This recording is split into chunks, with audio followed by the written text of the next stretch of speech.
recibiu unha carta. A súa neta ia casar e quería invitar a boda.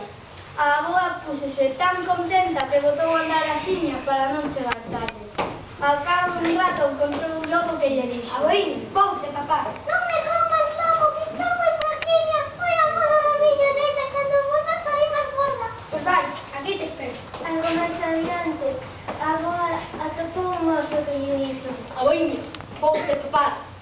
Non me comas, oso, que estou moi fraquiña. Foi a boda da miña neta, e cando volva estarei máis gorda. Pois vai, que aquí me quedo.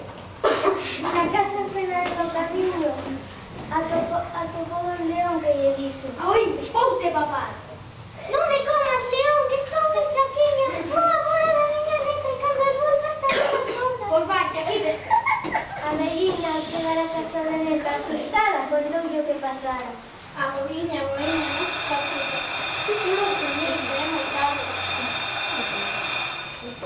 Ao día seguinte, celebraron a boda cunha festa rachada. Cando chegou a hora de volver para casa, a avoa lembrou as 3 feras que estaban agardando no camiño. Entroulle un medo. Entón, a neta foi correndo á horta, cortou a cabaza máis grande que atopou e abriulle unha porta pequerrecha.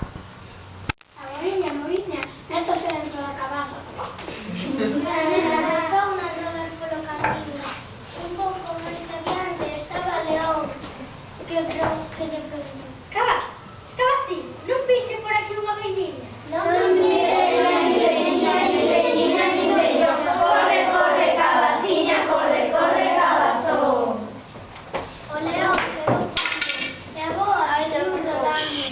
Máis adiante estaba o oso, que preguntou: Cabaciña, non viches por aquí unha velliña?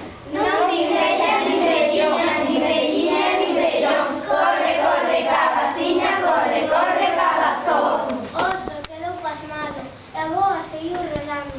Xa case chegando a casa, estaba o lobo fiando sempre. Cabaciña, non viche por aquí unha velliña? Non vi bella, ni velliña, ni velliña, ni vellón. Corre, corre, cabaciña, corre, corre, cabazón. O lobo quedou abraiado e a boíña seguiu rodando. E cando chegou a casa, toda contenta por ter burlado o lobo, o oso